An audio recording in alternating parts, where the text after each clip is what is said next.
Supermoon Tarot, and I am joined by my most beloved co-host, Mon. She's actually right here by my head. Say hello, Mon. I gotta tell you, she is so big and beautiful, and I'm never gonna stop bragging about it. I love her so much. So, in today's video, Mon and I are going to be speaking about music, mood, and meaning. This is a fantastic idea that came from my comment section. This is why I absolutely love reading comments from you guys, because not only are you guys so kind and very nice to me, and I see it and I appreciate it. I am receiving it. But you guys are very inspirative and insightful. And when I read this, I put it up as an option, and I'm very happy to say it won the poll last week.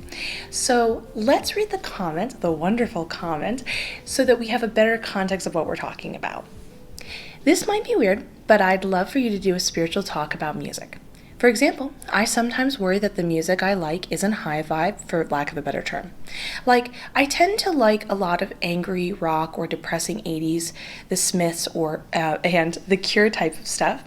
I don't want to be negatively influencing myself, but I love this music, so I'm quite unsure. Maybe it's completely fine. I don't know. Anyway, just a suggestion. Have a lovely day, you too!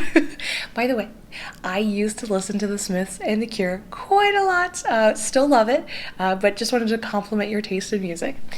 But I loved this question because not only do I applaud you for taking that next step in trying to better yourself, in that, it's that stuff we have on in the background. It's that stuff we do on our daily routine that can affect us so intensely and create that sense of deep conditioning. And so it's great that you want to have it be as positive as possible. But it got me thinking about the idea of how music influences us in mood, in mindset, and what does that all mean, and can we come up with a more distinct vocabulary in order to go even further, and is there some navigation system we can use to our advantage?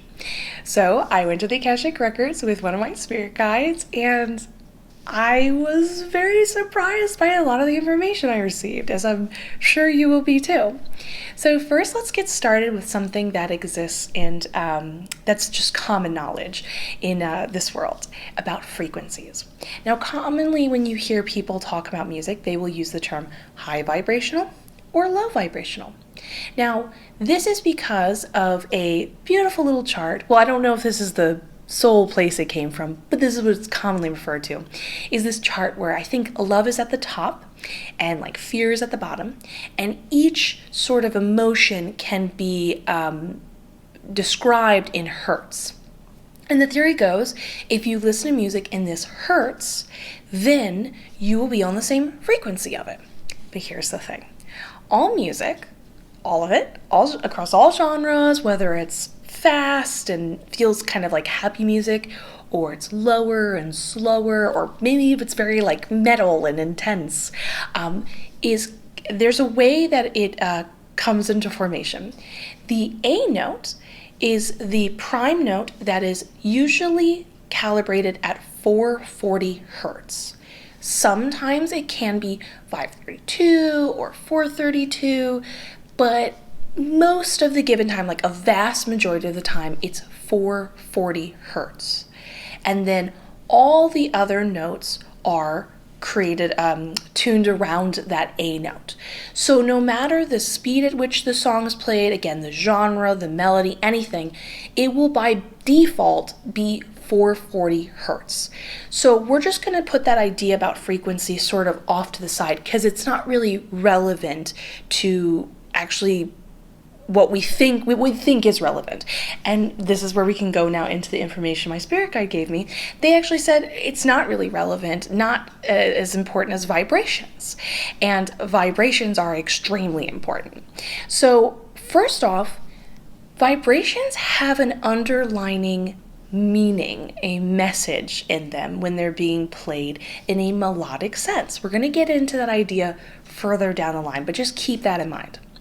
So the way that a note is played singularly is going to have a different meaning than if one is played after the other. Oh, I want to be clear, this does include percussion instruments as well, like a beat or something like that. But if you take the same 5 notes and then you switch them around and you play them, well, actually I don't know if it counts if it's slower or faster. I can hear my spirit guide going, it does. So that does then change the meaning. So you can have just 5 notes, do a little switching around or whatever, and you can have thousands of different type of information being given to you. So keep that in mind when we talk about the complexity of the underlying meaning and how many options there are to express this idea. So this is what it said word for word in the Akashic Records. Vibrations are influenced by initial intent, past intent, and the method in which it is harnessed. Now let's break that down a little bit.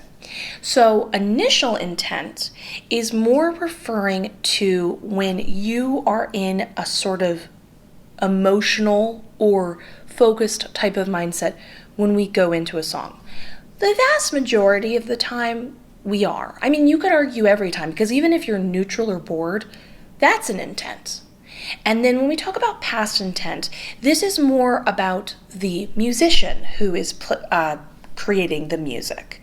And their intent is not based on what you think the song is being perceived on a conscious level. So let's say they wrote a song about someone breaking up about them.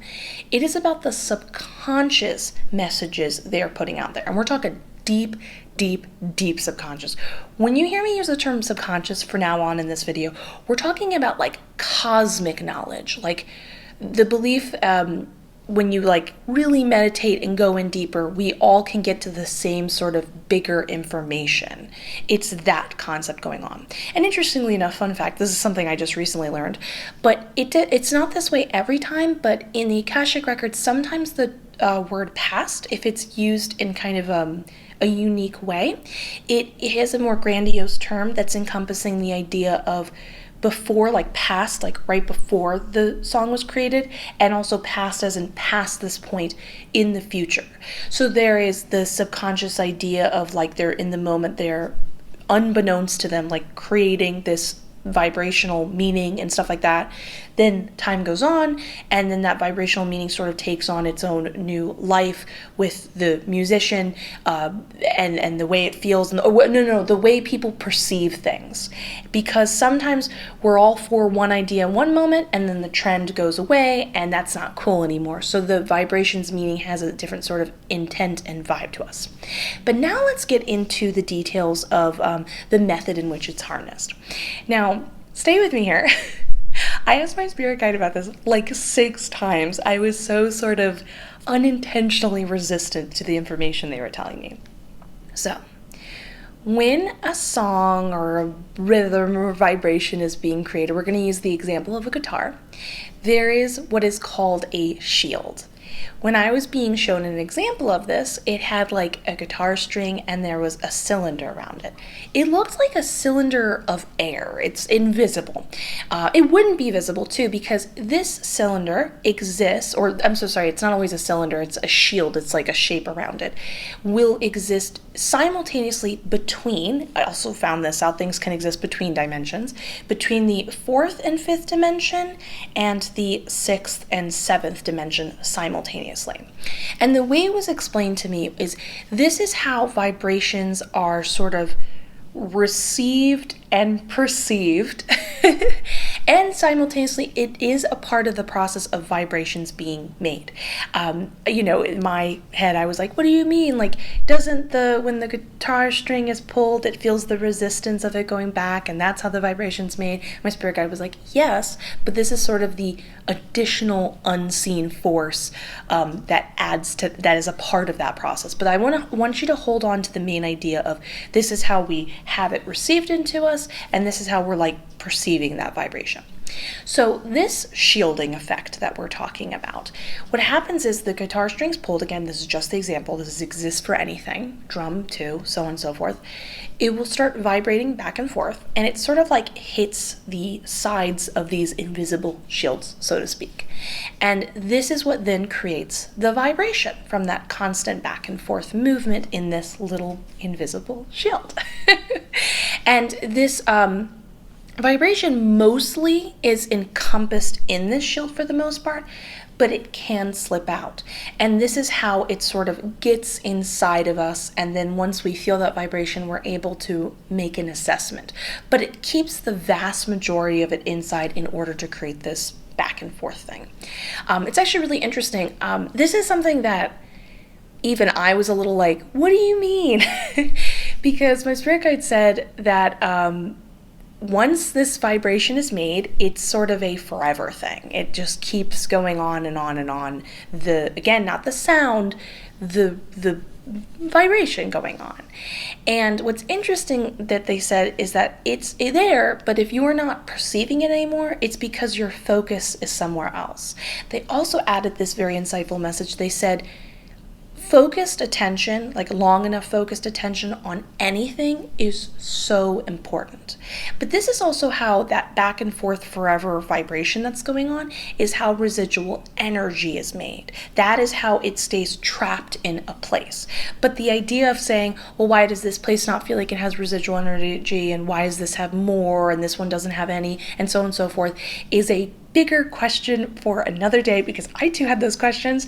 And if you want me to do more research about residual energy and that type of thing, and make a separate video about it, please let me know in the comments below. But we get the overall concept going on with that. Interestingly enough, this shield is found in one of the layers of our aura. It is around every human being possible, every being, every object as well. So just keep that in mind overall. So this is what we've got going on with the vibrations. So now that you understand that this is how they exist and this is how they're going into us. Oh, also I want to add this before I forget. My spirit guide kind of did this movement, and they were showing me how, like literally showing me what it looks like to have vibration go inside you and everything like that. They kind of made it, they explained that you can sort of take vibrations and like manipulate them and work with them. So we're going to leave it on that note and like maybe explore this topic another day, but that really interested me. It definitely makes me think about anybody who works with energy, like Reiki masters and stuff like that. So something to consider. So now that we know how important vibrations are, what did I mean when I said there was an underlining meaning to all of this? So, in a melodic sense, both through when someone is singing and when instruments are played, a hidden language is being expressed. Yeah, this is why it's so important the order in which notes are played.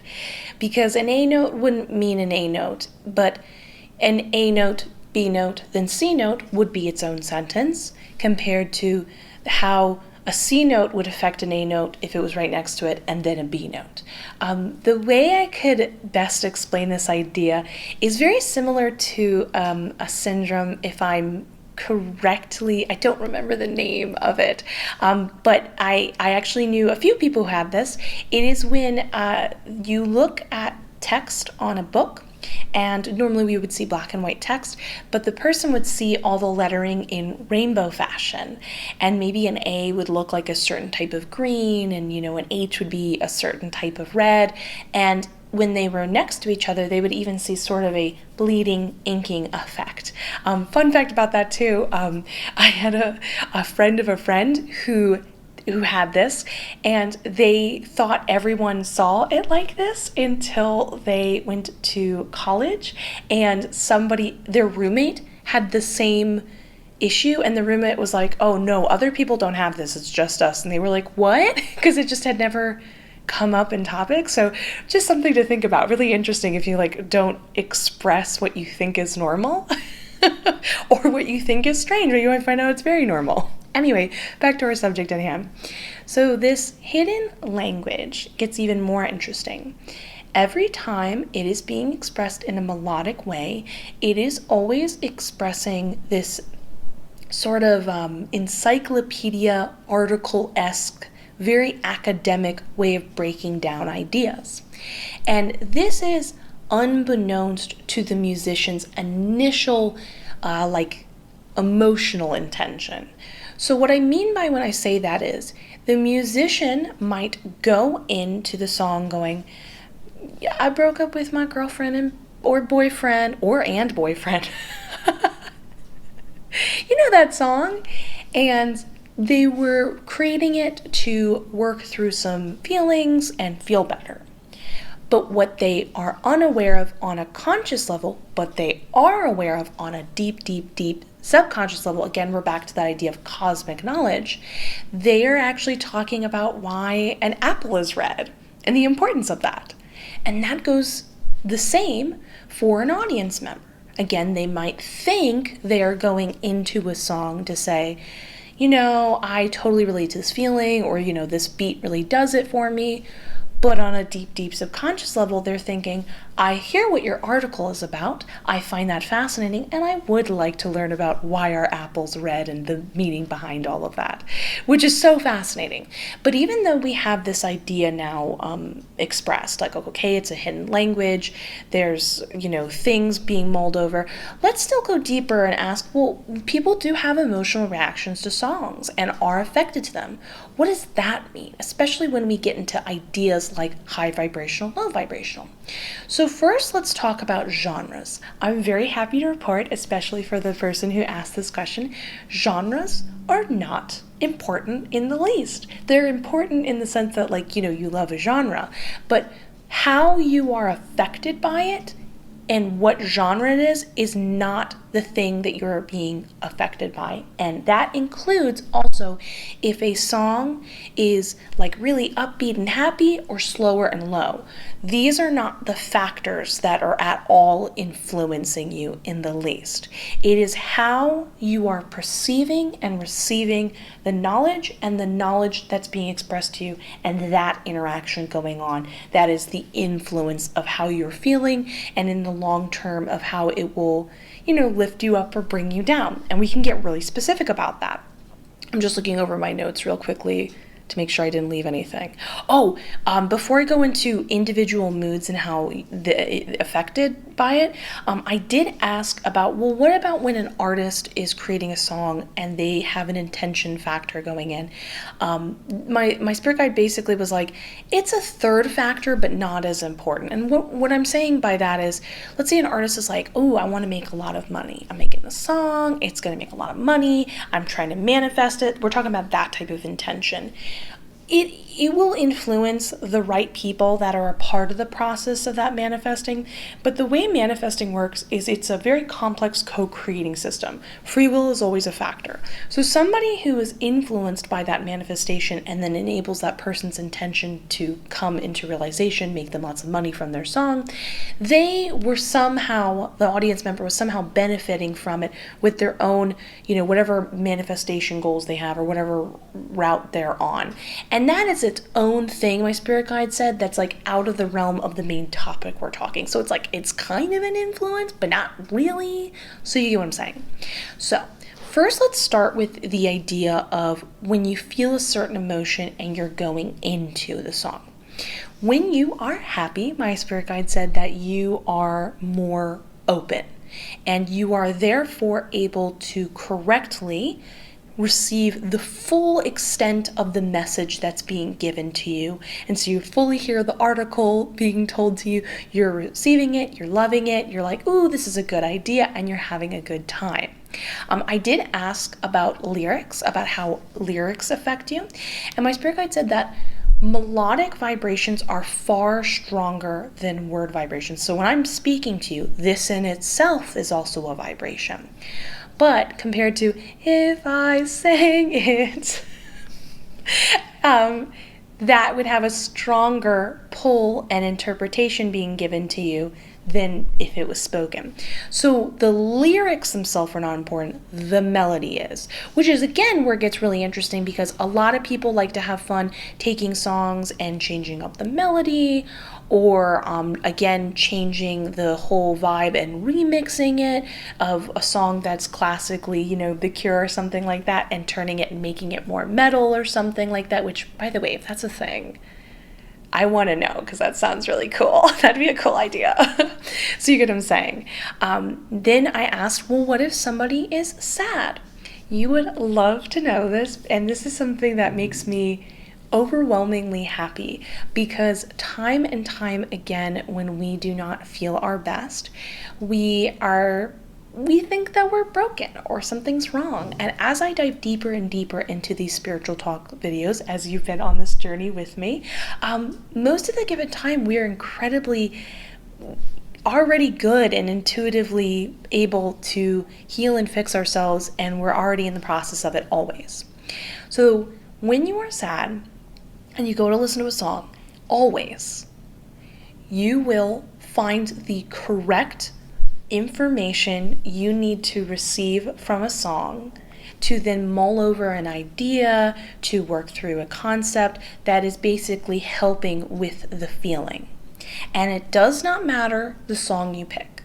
Some people, when they don't feel good, want something that matches that. Like maybe you want to go listen to Bright Eyes, you know what I mean? Something like that, and you're on that sort of level of, really being in it. But that would be correct. That's what you felt drawn to. And that underlining vibration of meaning, you're receiving whatever that underlining meaning is. You think you're connecting to the emotional mindset, but you're actually picking up the message that needs to be given to you through that song. And then you're receiving it, and it's helping you mull over ideas. And that includes for people who are like, well, when I don't feel good, I want to listen to something upbeat. That's the correct song for you too. That is not wrong. That is where you need to go, which I think is really beautiful and lovely. So what happens if you are angry going into a song? Well, you are not at all receiving the information. You're sort of ignoring it, if you will, unintentionally, but you are. It's kind of like it muffles out the talking, if you could say, that muffles out the whatever. It's like, imagine the teacher from the Peanut comics, you know what I'm talking about? That kind of idea. But you are still attracted to and more focused on, again, we talked about the idea of long enough focus is the most important focus, the feeling of a vibration, that sort of, you feel it, you feel like the humming of it. When you're in that state of mind, that's all you're really picking up. And you're just going to kind of follow whatever humming rhythm you vibe with. But you're not at all able or in a position to take in any message, or it's not going to help in that kind of way. It's kind of, we're branching off onto a new topic, so to speak. So, last feeling, well, not last feeling ever, but the last feeling I asked about. What if you're anxious? How does a song influence you then? And I'm really happy to say there are two different options that are the predominant ones. Sorry, my spirit guide said only options. Okay, cool, thank you. So if you are like feeling that kind of way, your personal vibrations going on are not a consecutive line, like a straight, calm line. We actually talked all about this in our energy talk video, which it's you can go down to the spiritual talks playlist and check that out. We actually talked all about that. And that sort of all over the place feeling is why one of the reasons why you're like feeling off, because you're not on a consistent vibrative tone. So in some cases, in option one, when you listen to a song, any song, that song by default has a consistent vibrative tone. So it sort of kind of helps you follow it and get on the same mind wave. The way that information is being perceived at this time is almost, think of it as like, when you're on a phone call and it keeps breaking up and you can't, words are missing for a second because of the bad signal, but you are hearing the vast majority of it, but you would really love a clean signal. As you start to feel calmed by the music and get on the same vibrative quality and tone, you are then able to receive the full signal, and this sort of enticement of being like, yep, okay, I'm going to listen to information, academic information. Okay, I'm receiving the academic information. Wait, I missed a word. Okay, I just got to stay around. Okay, the sentences are starting to become clearer. Okay, and it gets you on a nice, it really helps. It helps out a lot. However, there is an option too, because my spirit guide said that you can become overstimulated. And if you're in that situation, the music is more of a hindrance, because it's like sometimes when people feel overstimulated like this, and they're trying to work out how they're feeling, and then someone's just talking at them, they're like, stop, I can't process that many things at once. I'm already trying to deal with this. It's that same type of idea of like, again, because this is a hidden language where it's expressing ideas, you're like, I can't do this right now. And that's okay. So my spirit guide said the way you can find out which one is the one you're on and like what would be most helpful to you in this moment, it's a simple 1 to 2 minute process. You put on any song you're drawn to, you put it on, and you just kind of hang out with it for a minute or two. If by that end of that short segment of time, you're like, this is making it worse, I am feeling worse, get out of there. This is not what you need right now. But for others, this might be the solution of helping calm you down, especially when you understand, okay, so it's kind of pulling me on the same vibrative, like consistent wavelength. You can kind of meditate on that idea of like, I'm joining this melody, I'm joining this vibration, and it can kind of help you get zened in, and potentially might be really helpful. I can hear my spirit guide going, it is really helpful for helping you be really kind of, get back to where you feel is the you, who you are. I don't want to say the best version of you. You're always the best version of you, just the true version of you. I feel like that's also often how people feel when they don't feel the best. They're like, I don't feel like me. You see what I'm saying here? So this is where we get another always or ever, which is really fun because, again, when I do these spiritual talk videos, there's a lot of free will here and versatility. But like I said, I was really surprised by that last statement when my spirit guide said, always, that's just how it is. Well, we've got an always again. So I was asking about, well, how do you know now that we understand how your, and I forgot to mention, so I don't forget, what happens if you are in a neutral place and you just don't love a song and it's just not your vibe. Well, if it's not your vibe, then this is you basically saying, I understand that idea and I'm bored of it and I get it, but I'm kind of over it. So this would be a very calm reaction. You can be like, I just don't like it. It's just not my type of music. It's just the song. This would be a good example for some people who, a lot of people are not fans of top 40. And so you might be like, it's the same thing over and over again. Well, it might encompass a lot of similar ideas you've already perceived and you're just kind of over it and you don't want to be into it. However, it is different if you go into a song and you are neutral, and from that neutrality, you have an extreme reaction. We're talking about like very intense, like turn it off, or like, I hate that, like some sort of anger, or start rapidly crying or something like this. And remember, you have to be self-aware. Were you already in that mindset and then that was the emotional reaction? This is you more just kind of like more tuned into your sort of feelings. Do you see what I'm saying here? It's less the music affecting you in this kind of way. Like it's not causing more sadness, because we know if you start in sadness, you're more like working through the idea. And sometimes when we're working through ideas, this involves relieving that sort of intensity we've brought up into ourselves. But if you're coming from a true neutral place and having this extreme reaction, what instead is happening is you're hearing a message and you are triggered by that message. Again, we'd have to do a lot of research together, and maybe I can take on that endeavor. Let me know in the comments below, and we can figure out how to break down this language so we can hear these messages. But let's again, we go back to the red apple concept. You might have heard this article through this song and been like, I hate it. And then you would start to need to ask yourself, why are you so bothered about hearing about a red apple? What is it that you personally need to overcome and dive deeper into?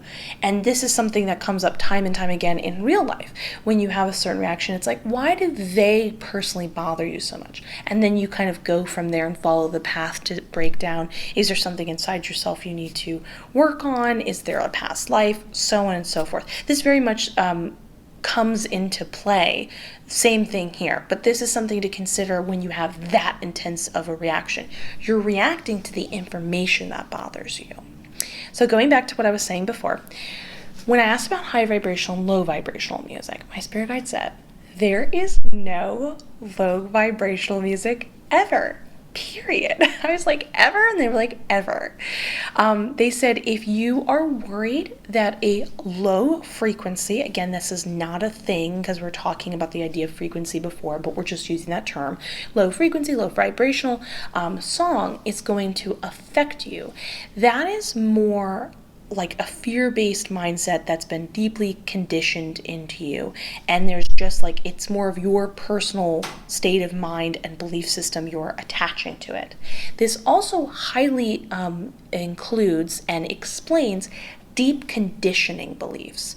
And so what I mean by when I say that is there was a time when certain like midtones and like spooky type of music was actually quite popular and joyous in like medieval times. But now if we heard it, we'd be like, oh, that sounds so weird and off.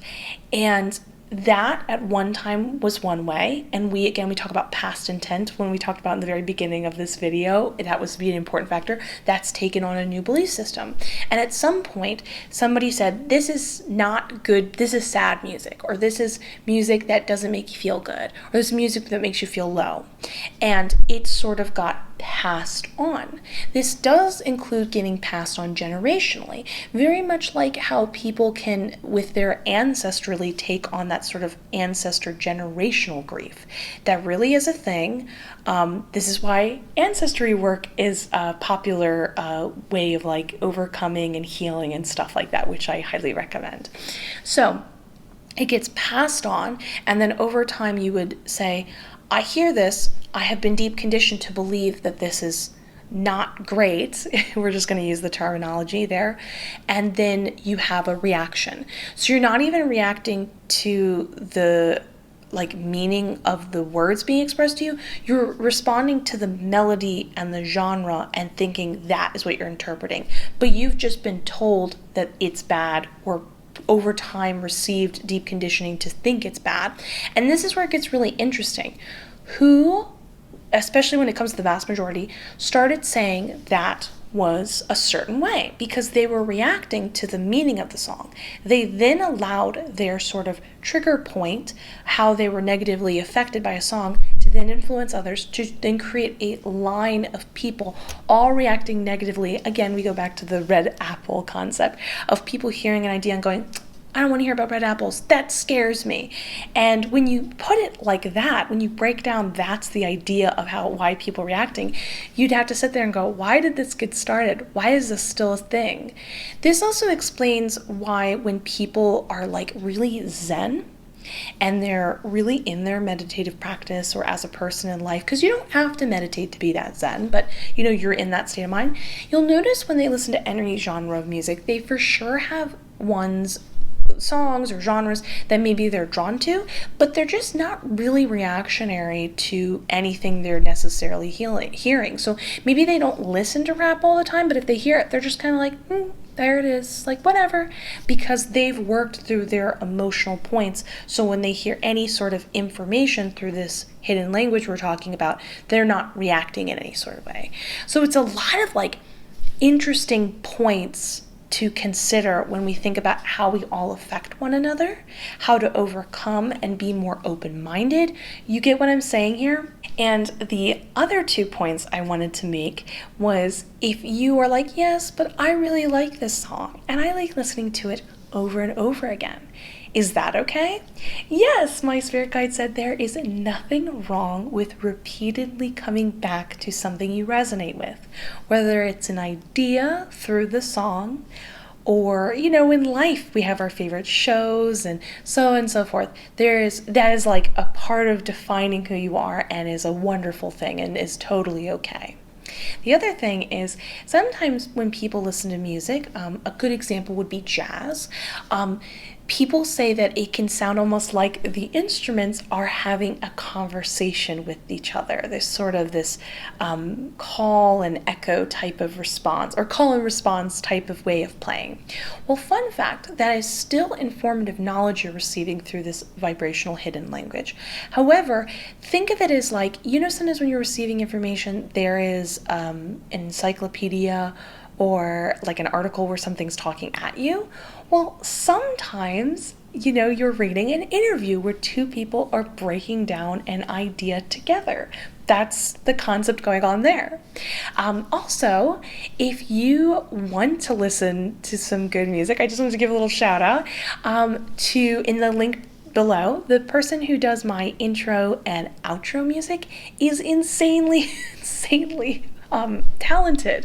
They cover a very wide range of genre of music themselves. It is all instrumental.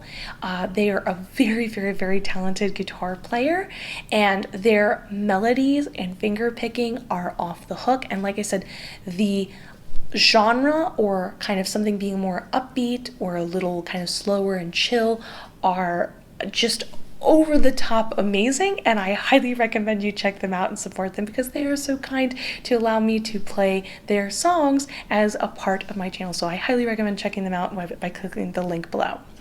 So now that all of that's been discussed, I would love to hear what you guys have to say in the comments below, because in a lot of ways this is all very simple. It's very straightforward, and it's something I too didn't anticipate. We think we are reacting to the genre, we think we are reacting to the melody, we think we're reacting to the mood or the idea that's being expressed in the song. But in fact, it's an underlining idea and meaning, and it's all very academic, and on a deep level, we love learning and evolving and taking on new things. So this is why we're drawn in general to music as a whole and wanting to receive these messages in this type of way. And so it makes you start to become aware of like, okay, so if nothing's low vibrational, am I reacting because I've got just personal fear to work through? Because that's just how I've been kind of told by the spiritual community. There's something is called low vibrational music, so that's why I'm reacting. I'm afraid of that. Not that I'm saying the person who commented was doing that. I love that they were trying to improve themselves. Just sometimes you can hear people really focused on that, and so that's something to consider that can be worked through. Or next time you have a reaction to something, you might be like, was I going into it with a certain emotional mindset, and this is how I'm perceiving knowledge, and I'm sort of like self-healing, self-understanding? Or did I come from a neutral place, react a certain way, and then understand, oh, I'm just bored of that idea? Or, oh wow, I've got to work through something because clearly it activated something else. I bet you, as a solution for now, before we really like break down this language, I recommend you should look into tarot and see if through tarot you could break down what song and information was being told to you. That's fun. That's a really fun idea. I recommend that. I'm going to do that right after this video. So please again, let me know in the comments below what you think of all of this. This will be up on my Spiritual Talks playlist where you can watch all my Spiritual Talks videos. Please give this video a like, a subscribe, hit that notification bell. All of this helps out so much, and it just really means a lot to me, and more likes and comments and subscribes enable these videos to get more views, and that's what I want. So please help out if you can. Also, feel free to say goodbye to Mon Mon as well, and see you in the next one. Goodbye!